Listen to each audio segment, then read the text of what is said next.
এই মুহূর্তের সবচেয়ে বড় খবর, মহাকাশ গবেষণায় ভারতের মাথায় জুড়তে চলেছে সাফল্যের আরও একটি পালক।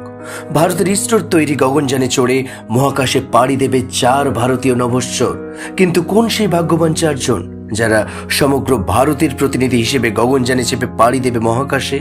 ভারতের প্রধানমন্ত্রী কেরালার তিরুবনন্তপুরম থেকে ঘোষণা করলেন সেই 4 জনের নাম, যারা প্রথমবারের জন্য ভারতের ঠিক করার সময়ে ভারতের সম্পূর্ণ নিজস্ব প্রযুক্তিতে তৈরি মহাকাশযানে চেপে মহাকাশে পাড়ি দেবে প্রথমবারের জন্য। কিন্তু কারা সেই 4 জন যাদের দীর্ঘদিনের নিরলস পরিশ্রম, দীর্ঘ ট্রেনিং, কৃচ্ছ সাধনে সফল হতে চলেছে আর অল্প কিছুদিনের মধ্যেই? কিন্তু এখনই বা তারা কি করছে, কবেই বা তারা ফাইনালে শুরু করবে তাদের চূড়ান্ত যাত্রা, সমস্ত কিছু বলবো আজকের ভিডিওতে। সঙ্গে থাকুন ভিডিওর একেবারে শেষ পর্যন্ত আর জেনে নিন ভারতের প্রথম মনুষ্য পরিচালিত মহাকাশ মিশন গগনযানের খুঁটিনাটি। আর চ্যানেলে প্রথম হলে অবশ্যই চ্যানেলটি সাবস্ক্রাইব করে সঙ্গে থাকুন আর চিয়ার্স করুন ভারতের এই অনবদ্য সাফল্যকে। ভারতের প্রধানমন্ত্রী নরেন্দ্র মোদী কেরলের তিরুবনন্তপুরমে বিক্রম সারাভাই স্পেস সেন্টার থেকে ঘোষণা করলেন 4 ভারতীয় বায়ুসেনার নাম, যারা ভারতের সম্পূর্ণ নিজস্ব প্রযুক্তিতে তৈরি মহাকাশযানে চেপে মহাকাশে পাড়ি দেবে। সেই 4 জন হলেন group captain Balakrishnan Nair, group captain Angad Pratap, group captain Ajit Krishnan এবং গ্রুপ ক্যাপ্টেন শুভ্রাংশু শুক্লা। ভারতের মহাকাশ গবেষণায় নিজেদের জীবন নির্দ্বিধায় উৎসর্গ করার জন্য প্রধানমন্ত্রী সহ ইসরোর প্রত্যেক বিজ্ঞানীরা উঠে দাঁড়িয়ে তাদের সম্মান জ্ঞাপন করেন।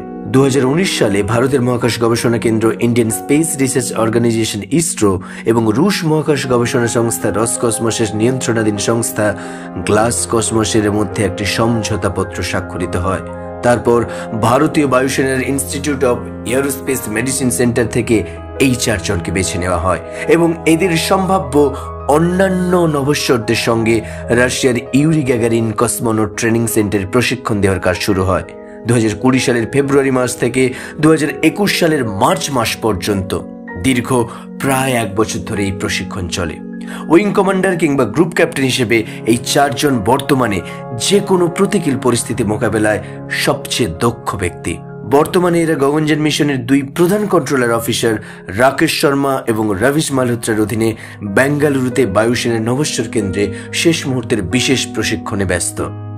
গগনযানে থাকবে 2টি অংশ, এক ক্রিউ মডিউল, যেখানে বসে এই 4 গগননাট মহাকাশে পাড়ি দেবে, আবার মহাকাশ থেকে ফিরিয়েও আসবে স্প্ল্যাশ ল্যান্ডিং এর মাধ্যমে।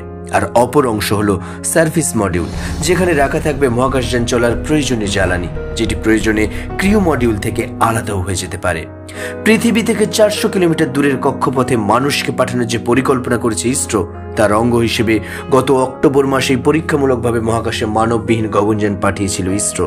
মহাকাশচারীদের মহাকাশে পাঠানোর পর কিভাবে তাদের নিরাপদে পৃথিবীতে ফিরিয়ে আনা যেতে পারে, সেই পরীক্ষাও সফলভাবে সম্পূর্ণ করেছে ইসরো। খুব সম্প্রতি গগনযানের ক্রায়োজেনিক ইঞ্জিনটি সফলভাবে পরীক্ষা করে দেখেছে তারা। এই ইঞ্জিন গগনযানের একটি বিশেষ পর্যায়ে মহাকাশচারীদের শক্তি যোগাবে বলে ইসরোর বিশ্বাস। এবার পরবর্তী পর্যায়ে বোমমিত্রা নামে এক রোবটকে মহাকাশে পাঠাবে ইসরো। আর সেই অভিযান সফল হলেই 2024-এর শেষের দিকে কিংবা 2025-এর প্রথমের দিকেই জিএসএলভি মার্ক 3 রকেটে চেপে ভারতের গগনযান 4 মহাকাশচারীকে নিয়ে পাড়ি দেবে মহাকাশে। সেখানে তারা 3 দিন থাকার পর অবশেষে পৃথিবীতে ফিরে আসবে। উল্লেখ্য, মহাকাশে প্রথম মানুষ পাঠায় রাশিয়া। 1961 সালের 12 এপ্রিল ইউরি গ্যাগারিন পৃথিবীর প্রথম মানুষ যিনি মহাকাশে পাড়ি দেন।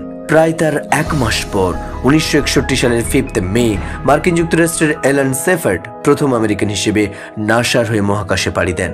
তারপর 2003 সালে চীন মহাকাশে পাড়ি দেয়। আর ভারত যদি এই কার্যে সফল হয়, তবে ভারত হবে পৃথিবীর 4র্থ দেশ যারা সম্পূর্ণ নিজস্ব প্রযুক্তিতে তৈরি মহাকাশযানে চেপে মহাকাশে পাড়ি দিতে সক্ষম হবে। যদিও 1984 সালের 3 এপ্রিল ভারতের রাকেশ শর্মা সোভিয়েত ইউনিয়নের রকেট সুয়েজ T-11 করে প্রথম ভারতীয় হিসেবে মহাকাশে পাড়ি দেন। তারপর 19 নভেম্বর 1997 এবং 16 জানুয়ারি 2003 পরপর 2 বার মার্কিন যুক্তরাষ্ট্রের নাসার কলম্বিয়া স্পেস স্যাটেলে বসে ভারতীয় বংশোদ্ভূত কল্পনা চাওলা মহাকাশে পাড়ি দেন। তারপর আরও এক ভারতীয় বংশোদ্ভূত সুনিতা উইলিয়ামও পরপর 2 বার মহাকাশে পাড়ি দেন, কিন্তু এরা কেউই ভারতীয় মহাকাশযানে চেপে মহাকাশে পাড়ি দেননি। আর তাছাড়া কল্পনা চাওলা, সুনিতা উইলিয়ামসরা যখন মহাকাশে পাড়ি দেন তখন তারা মার্কিন যুক্তরাষ্ট্রের নাগরিকত্ব গ্রহণ করে ফেলেছিলেন। তাই সেই অর্থে এই প্রথমবার কোনো ভারতীয় ভারতের ইসরোর সম্পূর্ণ নিজস্ব প্রযুক্তিতে তৈরি মহাকাশযানে চড়ে মহাকাশে পাড়ি দেবে। আর এর জন্য ইসরো খরচ করছে প্রায় 10,000 কোটি টাকা। তাহলে শুনলেন তো আমাদের ইসরো ঠিক কতটা শক্তিশালী হয়ে উঠছে দিন দিন তার সফল কর্মের মাধ্যমে। ভবিষ্যতে আরো সফল মিশন সম্পূর্ণ করুক ইসরো এবং ভারতের বুকে মহাকাশ গবেষণায় নতুন এক সূর্যের উদয় হোক, সেই কামনাই করি। ভারতের এই সাফল্যে আপনি খুশি হলে অবশ্যই কমেন্ট বক্সে লিখুন জয় হিন্দ, জয় ভারত।